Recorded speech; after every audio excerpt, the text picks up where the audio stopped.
डायन बनी बहू।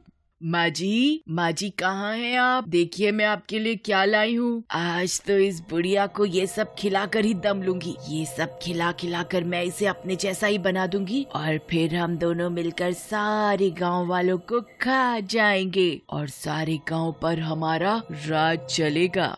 माँ जी अंदर कमरे से आती हुई, क्या लाई है डायन मेरे लिए? जरा देखूं तो सही। भगवान, तू मुझे कौन से पापों की सजा दे रहा है जो इस डायन जैसी बहू को मेरे बेटे के नसीब में दे दिया? क्या करूं मैं? कैसे इसे अपने घर से निकालूं? इतनी देर क्यों लगा दी? तुझे पता है ना, मुझे किसी काम में देरी बिल्कुल पसंद नहीं। और जोर से बुढ़िया को धक्का दे देती है और उसकी ओर कुछ फेंकती है। ये ले, जल्दी से ये खा ले। बुढ़िया जब पोटली को खोलकर देखती है तो उसकी आंखें खुली की खुली रह जाती हैं। ये क्या ले आई? मैं इसे बिल्कुल नहीं खाऊंगी, चाहे तू कुछ भी कर ले। और पोटली को दूर फेंक देती है। डायन को गुस्सा आ जाता है और वो बुढ़िया को खींच कर ले जाती है और एक गोदाम में बंद कर देती है। चल यहाँ बैठ और देखती जा मैं क्या करती हूँ तेरे और तेरे बेटे के साथ। आने दे तेरे बेटे को, आज फिर देखना मैं क्या करती हूँ। और थोड़ी देर में रात हो जाती है। छमिया का पति थका हारा जब घर के अंदर आता है तो देखता है हर जगह खून ही खून पड़ा है। हे भगवान, ये सब क्या है? तब वो अपनी पत्नी को आवाज लगाता है। अरे ओ छमिया, कहाँ है तू? माँ कहाँ हो तुम? और ये सब क्या है? क्या हुआ है यहाँ पर? तुम दोनों ठीक तो हो ना? तभी छमिया रोती हुई बाहर आती है। अरे क्या हुआ तुम्हें? तुम रो क्यों रही हो? और माँ कहाँ है? क्या बताऊँ तुम्हें, अभी कुछ देर पहले एक नरभक्षी भेड़िया घर के अंदर घुस आया और माँ जी को खा गया। मैंने बहुत कोशिश की उसे मारने की, लेकिन मैं कुछ नहीं कर सकी।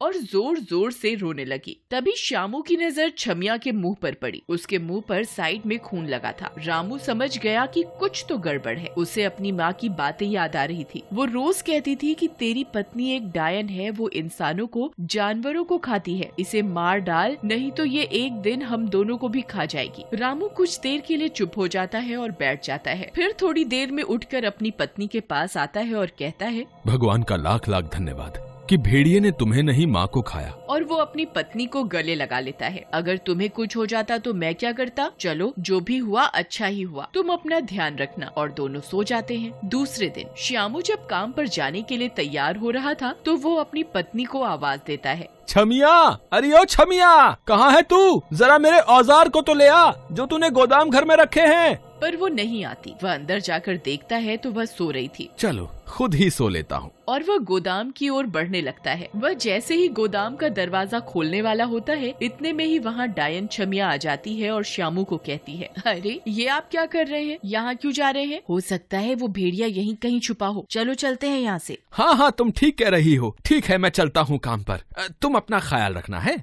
श्यामू अपने काम पर निकल जाता है। डायन घर के अंदर आती है और इधर उधर घूमने लगती है। बहुत भूख लगी है, क्या खाऊं क्या खाऊं? पास ही एक छोटा चूहा घूम रहा होता है। डायन उसे उठाती है और खा जाती है। अब भी भूख नहीं मिटी, अब तो वो बुढ़िया ही मेरी भूख मिटाएगी। ऐसा कहकर वह गोदाम की ओर चलने लगती है। इधर श्यामू सोचता जा रहा था कि माँ कहाँ गई होगी और कैसे पता लगाऊं कि छमिया एक डायन है या नहीं। कहीं वह सच में डायन तो नहीं और उसने माँ को मार डाला हो। नहीं, ऐसा नहीं हो सकता। वह तो मेरा और माँ का कितना ख्याल रखती है। पर माँ क्यों कह रही थी कि छमिया एक डायन है? ऐसा क्या देखा माँ ने? क्या करूं कुछ समझ में नहीं आ रहा। कौन इस दुविधा से मुझे बाहर निकालेगा? तभी उसके मन में एक विचार आता है। वह बाजार से एक शीशा खरीद कर लाता है। जब घर पहुँचता है तो वह उस शीशे को छिपा देता है। अरे आज आप जल्दी आ गए, क्या बात है? सब ठीक तो है ना? हाँ सब ठीक है, बस थक गया हूँ, थोड़ी देर लेट जाता हूँ। तब तक तुम खाने के लिए कुछ बना दो। हाँ ठीक है, आप आराम कीजिए, मैं बाजार से कुछ सामान ले आती हूँ। और वह चली जाती है। श्यामू जल्दी से उठता है और गोदाम की तरफ जाता है। वहाँ अपनी माँ को रस्सियों से बंधा देखकर वह हैरान रह जाता है।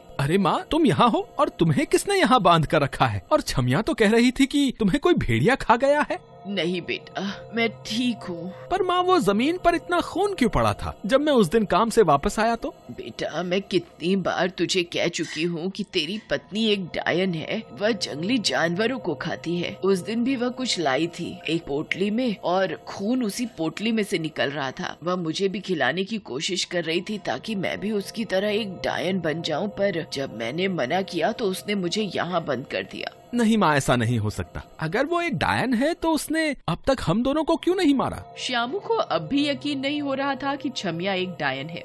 ठीक है माँ, तुम यहीं रहो, मैं कुछ करता हूँ। रात होती है। इतने में छमिया भी बाजार से वापस आ जाती है। अरे उठ गए आप, मैं अभी कुछ लाती हूँ आपके लिए। नहीं नहीं, मुझे कुछ नहीं खाना, तुम खा लो। उसे सोता देखकर डायन भी सो जाती है। श्यामू को तो नींद कहाँ आ रही थी। वो तो इस दुविधा में पड़ा था कि छमिया एक डायन है या नहीं। तभी वो चुपके से उठा और शीशा निकालकर छमिया को देखता है तो उसके पैरों तले जमीन खिसक जाती है। सुबह होते ही वह भागकर एक जंगल की ओर से निकलता हुआ पेड़ के पास बैठे बाबा के पास जाकर बोलता है, प्रणाम बाबा, मेरी मदद करें, मैं बहुत मुसीबत में हूँ। मेरी पत्नी एक डायन है और वो बहुत जल्दी मुझे और मेरी माँ को खाने वाली है। मेरी मदद करें बाबा जी। बाबा ध्यान में लगे हुए थे और वो जैसे ही आंखें खोलते हैं देखते हैं श्यामू उनके पैरों के पास पड़ा था। उठो बेटा, मुझे सब पता है, घबराओ मत, मैं तुम्हारी मदद करूंगा, बस तुम वैसे ही करना जैसे मैं कहता जाऊं।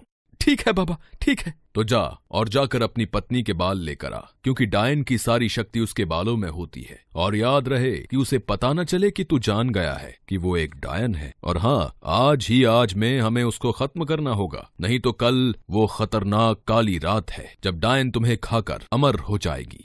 और वो चला जाता है। घर जाकर देखता है तो छमिया एक कोने में बैठकर कुछ खा रही होती है। श्यामू उसे अनदेखा कर देता है और अंदर चला जाता है और कुछ ढूंढने लगता है। इतने में छमिया वहाँ आती है और कहती है, क्या ढूंढ रहे हो आप? अरे ये कहाँ से आया यहाँ? कहीं इसने मुझे देख तो नहीं लिया आईने में? अगर इसे पता चल गया होगा तो ये मुझे मारने की कोशिश करेगा और मेरी इतने दिनों की मेहनत बेकार जाएगी और मेरा अमर होने का सपना भी अधूरा रह जाएगा। नहीं, ऐसा नहीं हो सकता। और वो कहती है, ठीक है जी, आप भी जल्दी आ जाओ, और जाकर सो जाती है। श्यामू जैसे ही उसके पास जाता है और उसके बाल काटने ही वाला होता है कि डायन अपने असली रूप में आ जाती है। अच्छा, तो तुझे पता चल ही गया कि मैं एक डायन हूँ। तू एक डायन को मारेगा, देख मैं क्या करती हूँ। और वो श्यामू को हवा में उछाल देती है। श्यामू जोर से जमीन पर गिरता है। तभी उसकी नजर वहाँ पर पड़े एक डंडे पर पड़ती है। वो डंडा उठाता है और जोर से डायन के सिर पर मारता है। डायन जमीन पर गिर जाती है और बेहोश हो जाती है। वह जल्दी से कैंची लाता है और उसके बाल काटता है और बाबा के पास पहुंच जाता है। ठीक है, ये लो